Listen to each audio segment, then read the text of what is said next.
अस्सलाम वालेकुम everyone. Today I am back with another recipe. बकरा ईद स्पेशल रेसिपी आज आप लोग के साथ मैं शेयर करूंगी, जो कि है देगी स्टाइल मटन कोरमा। अच्छा, इसमें कोई भी बाज़ार का मसाला नहीं डलेगा, घर के ही मसाले इसमें ऐड होंगे। तो बकरा ईद के लिए आप लोग ने क्या करना है कि ये रेसिपी सेव कर लेनी है और एंड तक ये रेसिपी ज़रूर देखनी है। तो without any further let's get started. सबसे पहले हमने यहाँ पे सारे गरम मसाले डालने हैं, जिसमें हमने डाला यहाँ पे काली मिर्च तकरीबन 1 टीस्पून, बड़ी इलायची 3 अदद, लौंग 4 से 5 अदद। उसके बाद हम यहाँ पे डाल देंगे दालचीनी, तकरीबन 1 टेबल स्पून हमने दालचीनी डालनी है। और यहाँ पे हम डालेंगे बिरयानी के फूल तकरीबन 1 टेबल स्पून। पिपली यहाँ पे हमने लेनी है 2 अदद और उसको डाल देना है। उसके बाद हम यहाँ पे लेंगे तेजपात के पत्ते 3 अदद और सौंफ यहाँ पे लेंगे 1 टीस्पून।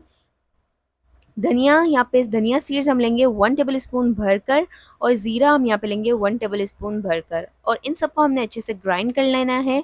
और इसका बना लेना है हमने गरम मसाला। तो देखिए, ये आपका गरम मसाला यहाँ पे तैयार है, घर का ही, इसमें घर के ही सारे मसाले जाएंगे। तो हमने यहाँ पे मटन लेना है तकरीबन 1 किलो और इसे अच्छे से धो लेना है। धोने के बाद हमने यहाँ पे दही डालनी है 1 कप, अच्छे से फेंट कर हमने दही डाल देनी है।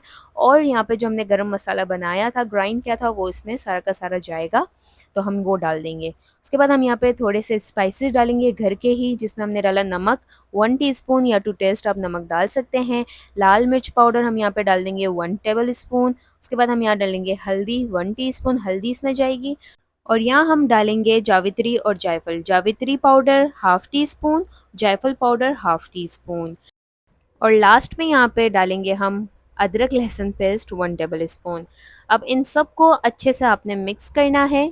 मेक श्योर कि सारा मसाला जो है वो गोश्त में अच्छे से मिक्स हो जाए। उसके बाद हमने कवर करके 2 से 3 घंटे तक के लिए रेफ्रिजरेटर में रख देना है। 2 से 3 घंटे हो गए, अब हम बनाएंगे यहाँ पे कोरमा। सबसे पहले हमने पोट पे डालना है वेजिटेबल ऑयल हाफ कप। उसके बाद हमने यहाँ पे डाल देनी है छोटी इलायची 4 अदद। और अब इसमें जाएगा मैरिनेटेड गोश्त, जो हमने पहले मैरिनेट करने के लिए रख दिया था, वो हम इसमें डाल देंगे और अच्छे से इन्हें भूनेंगे। मीडियम फ्लेम पे आपने इसे पकाना है और अच्छे से गोश्त को भूनना है कि जब तक इसका कलर चेंज ना हो जाए। अच्छे से गोश्त को भूनना है तकरीबन 5 से 10 मिनट तक। और अच्छे से भूनने के बाद अब इसमें जाएगा पानी। पानी जाएगा तकरीबन यहाँ पे 1 लीटर, क्योंकि गोश्त को हमने पकाना है, तो पोट में ईज़िली गोश्त जो है वो गल जाता है, जैसे कि मैंने आपको हलीम की रेसिपी में बताया था। अगर वो रेसिपी नहीं देखी तो जाके ज़रूर देखिए, लिंक मैं आपको डिस्क्रिप्शन बॉक्स में दे दूँगी।